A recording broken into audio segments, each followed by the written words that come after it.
ಇನ್ನು last of the least ಅಂತಲ್ಲ, first of all ನಮ್ಮ ಹೀರೋಯಿನ್ ನಾನು ಹೇಳೋದು ಹಾರ್ಟ್ಲಿ ವೆಲ್ಕಮ್ ಅಂತೇಳಿ. ಆಮೇಲೆ ಒಂದು ಹೇಳ್ತೀನಿ ಕೇಳಪ್ಪೆ,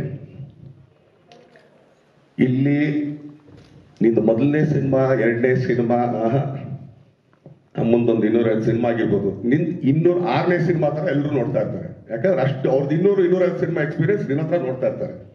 ಸೊ ಕಲಾವಿದರಿಗೆ ಅದೊಂದು ಶಾಪ, ಅವ್ರ ಮಕ್ಕಳಾಗ್ಬಿಡ್ತೀವಲ್ಲ, ಅದು ಶಾಪ ನಮಗೆ.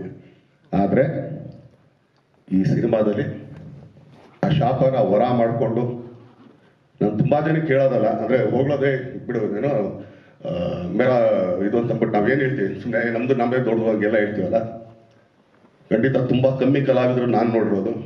ಅಂದರೆ ಒಂದು ಇದೇ ಫೀಲ್ಡಿಗೆ ಬರ್ತೀನಿ, ಯಾಕಂದರೆ ಕೋಟಿ ನಿರ್ಮಾಪಕರು ರಾಮು ಅಂತ ಮಗಳಾಗಿ, ಕನಸಿರಾಣಿ ಇನ್ನು ಏನು ಹೆಸರು ಕೊಡೋದು, ಒಂದು ಮಾಸ್ ಅಂತ ಏನು ನಮ್ಗೆ ಅವಾಗ ಅನಿಸ್ತು, ಮಲಾಶ್ರೀ ಮ್ಯಾಮ್ ಅವ್ರ ಮಗಳಾಗಿ. ಬಟ್ ಇಷ್ಟೊಂದು ಸೀರಿಯಸ್ ಆಗಿ ತಗೊಂಡು ಒನ್ ಟೇಕ್ ಆರ್ಟಿಸ್ಟ್ ನಾನು ನೋಡಿದ್ದು.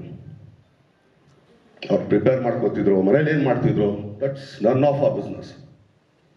ಬಟ್ ಸ್ಪಾಟಿಗೆ ಬಂದು ಬೇರೆ ಕಲಾವಿದ್ರು ಕಾಯಿಸ್ದೇನೆ ಪಟ್ ಪಟ್ ಪಟ್ ಪಟ್ ನಾವು ಏನಾയത്, ಯಾಕಂದ್ರೆ ಅನಿಸ್ಬೇಕು ನಮ್ಗೇನೆ ಮುಂದ್ಗಡೆ ಅಂದ್ಕೊಂಡು ಇಲ್ಲಪ್ಪ ಇಲ್ಲ. ಯಾಕಂದ್ರೆ ನಮ್ಮ ತಂದೆ ಒಂದು ಮಾತಾಡೋರು ಯಾವಾಗಲೂ. ಒಂದ್ಸಲಿ ಹೈಲೈಟ್ಸ್ ನಾವು ಯಾವುದೋ ಶೂಟಿಂಗ್ ನಮ್ಮ ತಾಯಿ ನಮ್ಮ ತಂದೆ ಜೊತೆ ಬಂದಾಗ, ಇದು ಏನೋ ಅವಾಗ ಯಾವುದದು ರಾಣಿ ಮಹಾರಾಣಿ ಯಾವುದೋ ಸಿನಿಮಾ ಮಾಡ್ತಿದ್ರು ಮಲೇಶ್ವರು. ಸೊ ಪರಿಚಯ ಮಾಡಿಸೋರೆಲ್ಲ ಆಯಿತು. ಅವ್ರು ಹೋದ್ಮೇಲೆ ನಮ್ಮಪ್ಪ ನಮ್ಮ ಅಮ್ಮನಿಗೆ ಹೇಳಿದ್ರು, ನನಗೆ ಯಾರ ಮುಂದೆ ಯಾಕೆ ಮಾಡ್ಬೇಕಾದ್ರೆ ಎದುರಿಗಾಗ ಕಣ, ಅಂದರೆ ನೀನು ನಮ್ಮಮ್ಮನ ಹೋಗೋರು ಅಂತ ಕರಿತಾ ಇದ್ದಿದ್ದು.